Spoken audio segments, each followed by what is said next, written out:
On June 22nd, France surrendered to Nazi Germany. Britain was the last one standing. Prime Minister Winston Churchill pledged to the world that Britain would fight alone. The Battle of Britain then commenced.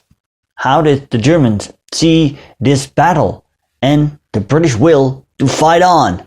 More on this right now. Good to have you back on the channel. If you're new, my name is Stefan. I'm a Dutch history teacher. I make videos about history for you. If you like it, then consider subscribing and do not forget to hit the notification bell so you'll be notified when another video comes out. On May 10th, 1940, Germany invaded 4 countries. The Benelux countries and France were defeated by the Germans. After this, Hitler made a peace offer to the British, but this was rejected by the British government.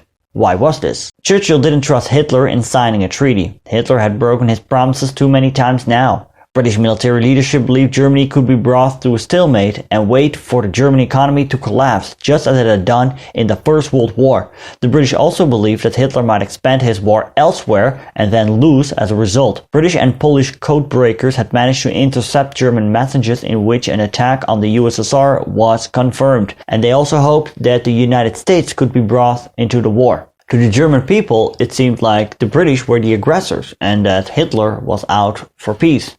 As one German soldier wrote to his wife, "The war can now only be decided with brutal force. The English want it so. No, one doesn't need to feel sorry for them. Hitler offered them the hand of peace often enough." On the 3rd of July, the Royal Navy sunk the French fleet at the Tunisian coast. Churchill named this a sad duty so that the French collaborating Vichy government couldn't get a hold on it. The Germans had also captured British documents that showed there were plans to bomb the Soviet oil fields in the Middle East. And this was used as proof to show that the British wanted to widen the war. And it were the British who had bombed Freiburg. Well, first of all, no, the British didn't bomb Freiburg. It was the Luftwaffe who did this by accident. And second, well, the Germans before Freiburg had bombed Warsaw, and yeah, the Germans, they stated that Warsaw and Rotterdam were legitimate military targets. I mean, they hadn't bombed Paris after all, and Paris was an open city. But think of it, if you take a look at the magnitude, the scale of the Warsaw bombings, not to mention the strafing of Polish civilians, you can clearly see here that the Germans were the aggressors. Yet, Britain stepped up its bombing campaign. In the weeks following France's capitulation, the RAF stepped up its night attacks, sending over hundreds of bombers at a time. The more significant raid, like that on the night of 23rd and 24th June on Dortmund, left 1 dead and 6 wounded, and in Düsseldorf 7 people were killed and 7 wounded. RAF targeting was so inaccurate, however, that by July farmhouses and villages were being hit. Both the regularity and the aimlessness of the bombing forced German civil defense volunteers to tighten air raid precautions across the towns and cities of northwestern Germany. The clamor for retaliation grew. So Britain, according to many Germans, was a true aggressor, and not the Germans themselves.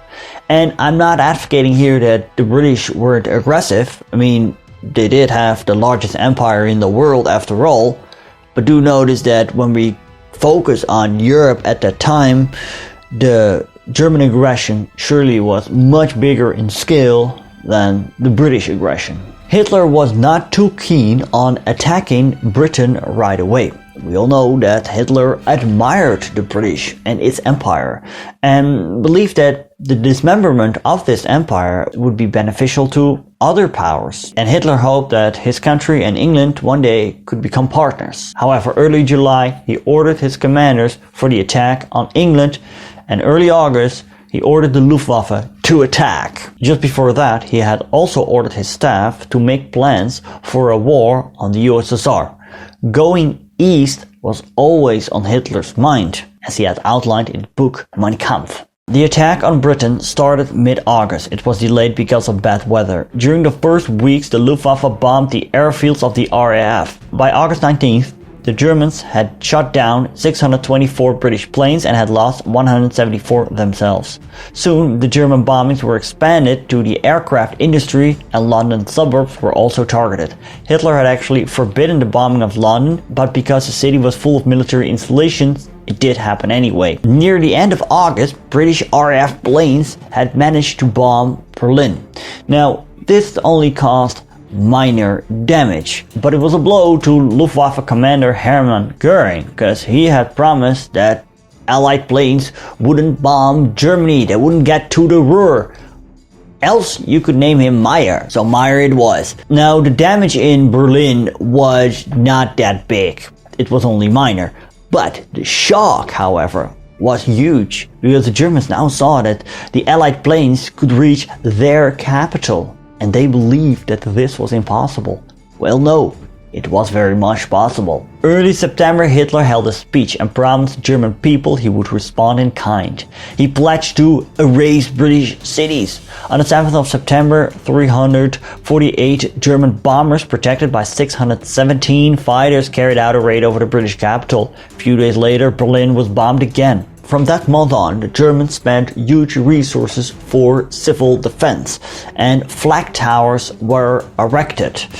These flag towers became a symbol of the nation's will to hold out. Now, people could take refuge in tunnels when bombings would occur, but near the end there weren't enough bunkers for everyone. Only 10% of the Berlin population could seek refuge in bunkers, but nevertheless it gave the people of Berlin and of Germany a sense of security. Most people at the end had to rely on the basements of their own apartment buildings, and those who could afford it built private shelters in their own gardens. And when the British evacuated their children to the countryside, the Germans initially didn't do this because they were convinced of their inevitable victory. Now, eventually it did happen. I mean, not German victory, but the evacuation of the children. The program was called Kinderlandverschickung, sending children to the countryside. Relying on the fear of the parents for the welfare of their children, the Nazi government sent children to youth camps in the countryside. In the meanwhile, the Battle of Britain was in full swing, as a Luftwaffe pilot recalled. "Beneath us, we saw the red-blazing metropolis of England, the center of bureaucrats and slaveholders, the capital of world enemy number one. We saw the fires of destruction, clouds of smoke and pillars of fire looked like the flow of lava from a titanic volcano. London was wrapped in flames, unheard by us, without respite. The most dreadful scenes might be occurring down here, beneath our machines." The attacks of Britain were seen as a justified retaliation. This campaign, however, was considered a different one. See, where the previous ones involved the German army and were about gaining territory, now it was a war of attrition that was fought in the air. It was lived by the numbers. The German press couldn't satisfy the public need for information. Newsreels were shown in cinemas, as well as maps that were being distributed to show where the Luftwaffe had struck. And it was only a matter of time before Britain would surrender. The thing was, this never happened. When was Britain going to surrender? And as time went by, German people started to become more suspicious.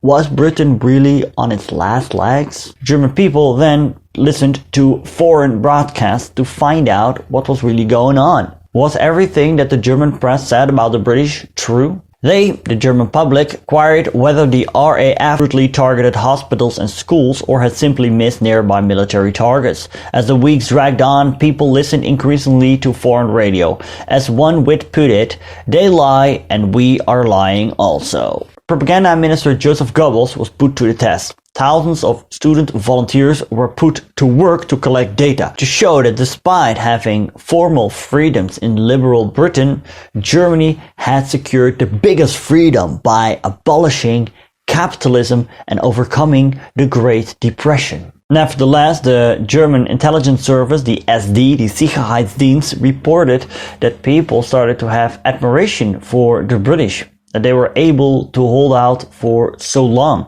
The SD also noticed that there were rumors that Britain was on the brink of revolution. No revolution nor capitulation did occur across the channel. However, the air raids would increase in scale in October and November 1940. Hitler had already shelved his plan for the invasion of the British mainland mid-September. And the public became a little bit wary of constantly having to move to the air raid shelters. But eventually the public got used to it. This is how it was now. And as Christmas 1940 came around, one German believed, in general people are reckoning with a long war without being particularly worried or bothered about it. In its current phase, the war is hardly noticeable. For now. What about the Soviets? Sorry, what was that? The Soviets. Oh, what about the Soviets? Good.